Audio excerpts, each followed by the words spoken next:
Shalom Alaikum Bapak Ibu, Saudara-saudari yang dikasihi dalam Tuhan. Kita berjumpa dan kita akan belajar firman Tuhan. Mari kita berdoa. Bapa, di dalam nama Tuhan Yesus, kami bersyukur untuk waktu ini, untuk kesempatan ini. Engkau berikan bagi kami untuk bisa belajar firman Tuhan.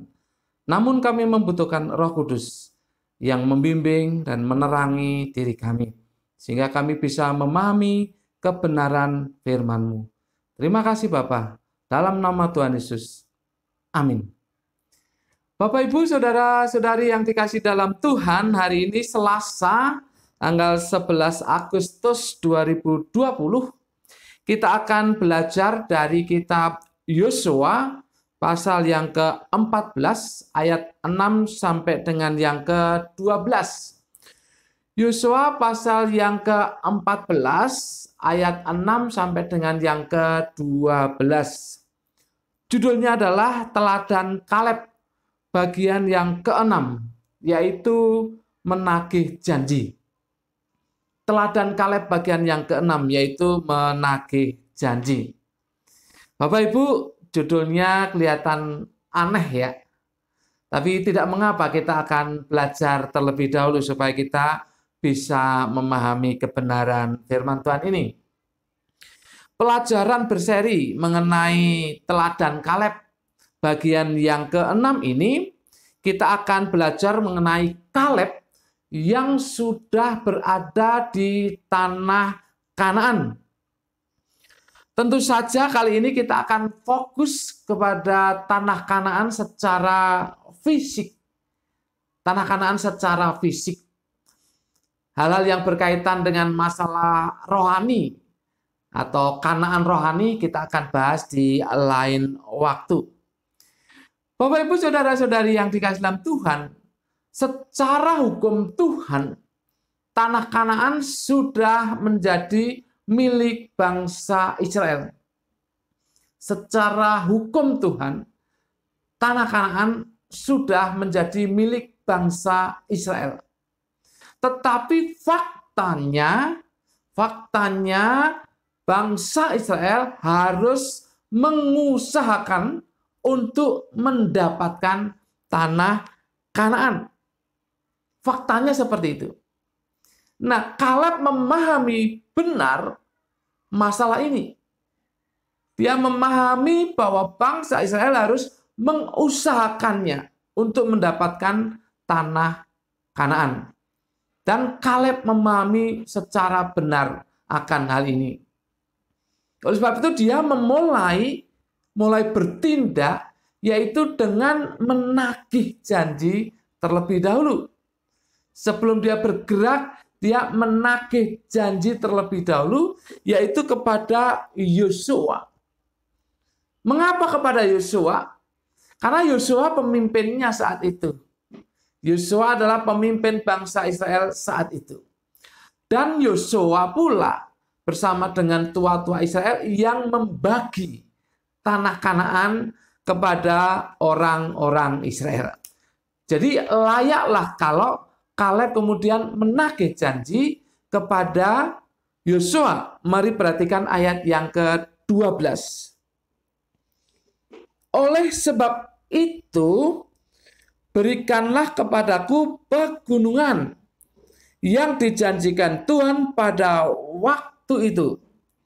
Sebab engkau sendiri mendengar pada waktu itu bahwa di sana ada orang enak dengan kota-kota yang besar dan berkubu. Mungkin Tuhan menyertai aku sehingga aku menghalau mereka seperti yang difirmankannya. Perhatikan istilah sebab engkau sendiri mendengar pada waktu itu. Kata mendengar di sini dipakai kata Ibrani samaeta dari kata dasar sama. Samaeta ini bentuknya dalam tata bahasa Ibrani itu perfect. Jadi mendengar dengan sungguh. Jadi Yosua telah mendengar dengan sungguh tentang keadaan tanah yang dijanjikan oleh Tuhan melalui Musa kepada Kaleb. Yosua telah mendengar dengan sungguh. Jadi dia seharusnya tidak mengabaikan apa yang sudah pernah dia dengar, yaitu janji tanah yang akan diberikan kepada Kaleb. Di dalam Alkitab King James Version memakai kata hearers. Hearers, paling mendengar. Paling mendengar. Jadi Yosua paling mendengar dari apa yang disampaikan Tuhan melalui Musa, yaitu janji memberikan tanah kepada Kaleb. Bapak Ibu saudara-saudari yang dikasihi dalam Tuhan, apa tidak memalukan menagih janji? Apa hal ini merupakan hal yang tidak memalukan menagih janji? Tidak, Bapak Ibu. Tidak. Kenapa?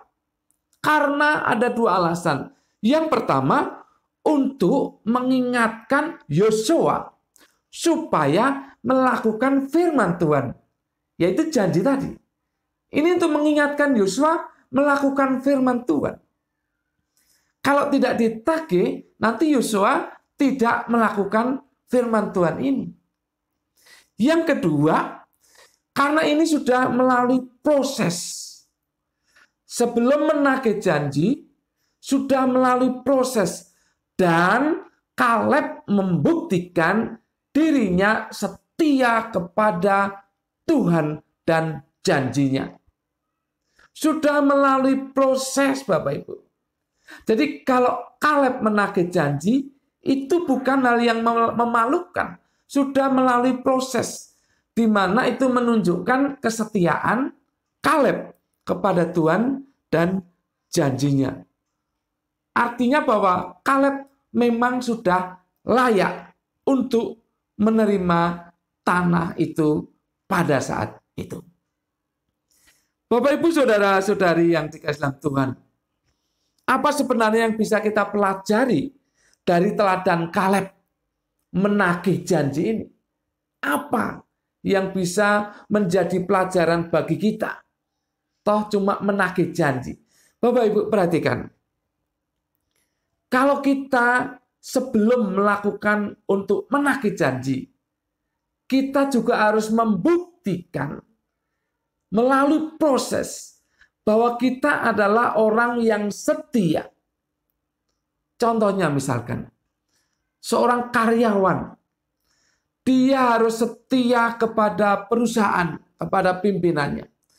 Dia harus mengalami proses pembelajaran di dalam bekerja sebagai karyawan. Dan dia harus tetap setia, taat kepada perusahaan atau pimpinan.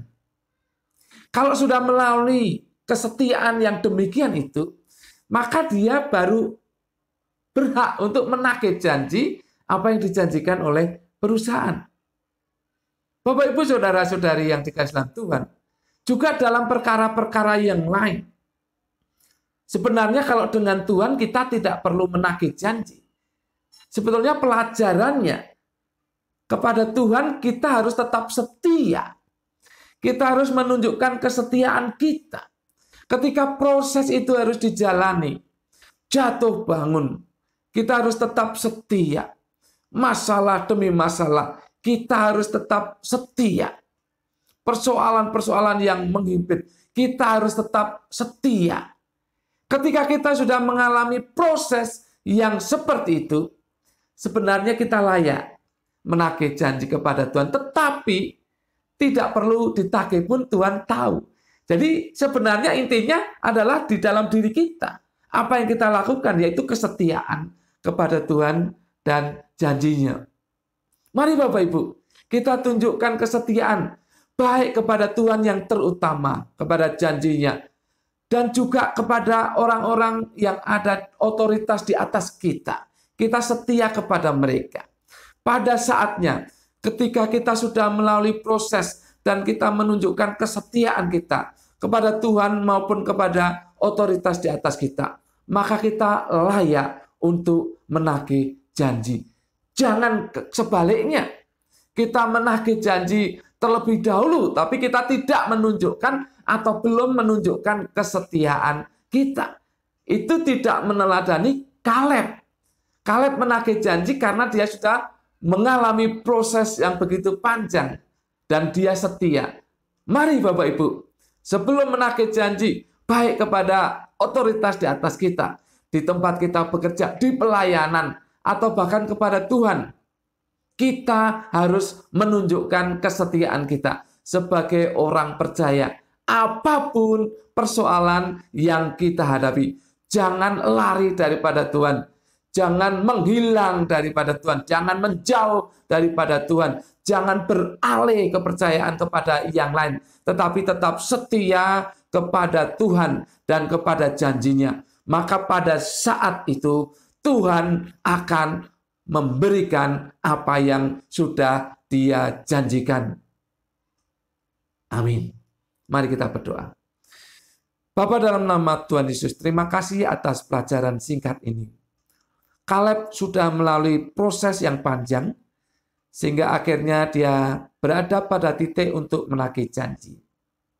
Bapa, biarlah kami juga rela untuk melalui proses apapun masalah yang kami hadapi, persoalan yang kami hadapi, tapi kami tetap menunjukkan kesetiaan kami terutama kepada Tuhan dan juga kepada otoritas yang ada di atas kami. Barulah janji itu boleh kami rasakan. Terima kasih Bapa, kami mengucap syukur. Kami yakin Engkau setia dan Engkau benar, pasti akan menggenapi janji-Mu ketika kami juga sudah menunjukkan kesetiaan kami. Terima kasih Bapa, dalam nama Tuhan Yesus kami berdoa dan mengucap syukur. Semua yang percaya katakan amin. Tuhan memberkati Bapak, Ibu, saudara-saudari senantiasa.